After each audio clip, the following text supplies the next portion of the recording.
বাঙ্গাডুঙ্গা আপনারা তো দেখতেছেন সবাই, আমরা লাইভও দিতেছি যে ঘরটা যদি আমরা সবাই মিললা একসাথে হাত বাড়াই অবশ্যই ওনার ঘরটা কমপ্লিট হয়ে যাবে। এখন ওনার যে অবস্থা চিরজীর্ণ দেখুন অবস্থা, বাঙ্গাডুঙ্গা কি অবস্থা ঘরের।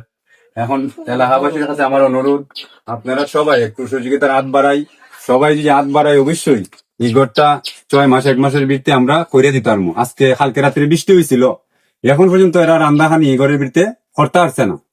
কিন্তু আমরা দিককে আমরা গ্রামের এলাকাবাসী সবাই আইছি 2-4 জন আইয়া এটা দেখতেছি অবস্থাটা ভালো না, আমরা একা পক্ষে সম্ভব না।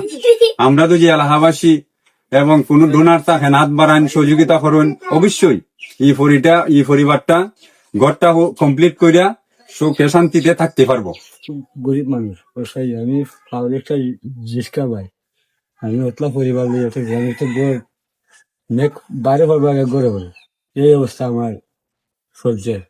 আমি এই বর্ষাই করছিল আপনারা যে ধরিয়া আমার একটা গড় দিন আপনারা মনে করেন আমার অনুরোধ করে দিন, মনে করেন আপনার কাছে নমস্কার দোয়া করবেন। আর আমি যখন খরমামা একটা পাও রিক্সা, এছাড়া আমি আর কিছু নাই।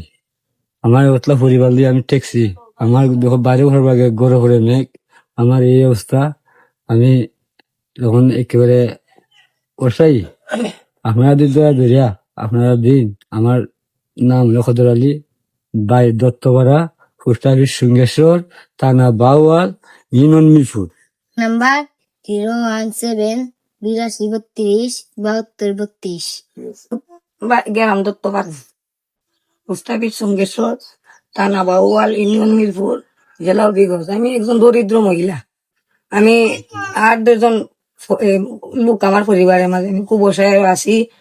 আমার বোরদার বাঙ্গাডুঙ্গা বেলা খাইতে পারি না, বোরদার কোথায় না, গরো বাইরে পড়ার আগে গরো করে মিলে। আপনারা যদি দয়া করে আমার কিছু সাহায্য করুন, আপনারা মনে হল আমার একটু এলে কইলো আমি আপনার নমাজ মসজিদে দেওয়া। দেখুন আমাদের বাড়ির একবারে দরিদ্র পরিবার, একবারে অসহায় মানুষ এবং প্রতিবন্ধী মানুষ। দেখুন ওনার ঘরের যে একটা অবস্থা, চতুর্দিকে ঘরের ভিতরে বৃষ্টি পড়ে। ওনারা দিন মজুর, আচার বিক্রি করুন। পরিবারের মধ্যে ওনারা 10-12 জন মানুষ, এক বেলা খানি হই, এরা একবারে ট্রাপ হয়ে জায়গা, বেশি অসহায় এরা। আপনারা খানি জোগাড় করলে বাকি 2 বেলা ওনার চুলায় আগুন জ্বলে না। আমরা এটা দত্তহারা গ্রাম, আমরা এক চাষা। এখন দত্তহারা গ্রামের মাঝে সবচেয়ে গরিব মানুষ, অসহায় মানুষ। অনেকদিন যাবৎ সে রিক্সা চালাইছে, এখন সে মানে পারে না রিক্সা চালাইতো।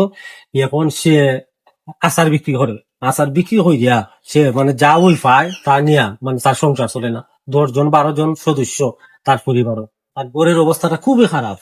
আর ঘরের ভিতরে আমরা আইসা যে দেখলাম যে অবস্থা, ঘরের ভিতরে খালি পানি আর পানি। মানে কালকে রাত্রে বৃষ্টি হয়েছে, অনেক বৃষ্টি হয়েছে, কিন্তু ফাঁক করতে পারছে তারা। এই কারণে আমরা সবাই একত্রিত হইয়া যে একটা ভিডিও বানাই, আমরা দেখি যে কেউ যদি তাকিয়ে থাকে তাহলে তারা সহযোগিতা করে। এই কারণেই আমরা এখানে আসা। এখন কত হইলো, তোমরা মানে কালকে রাত্রে খাইছো, রানতে পারছো না, আজকে রানছুনছুনি আজকেও মানে এই ফোন তো রান্দা উন্দা নাই এরার। কারণ সবাই এই ভিডিওটা মানে লাইভ করিয়া মানে সবার সাথে দেখার সুযোগ করে দেবেন। আর যদি এমন কোনো ব্যক্তি থাকে তখন যোগাযোগ করবেন, ওরা নাম্বার দেওয়া আছে ভিডিওর ভিতরে, আপনারা পাইবেন।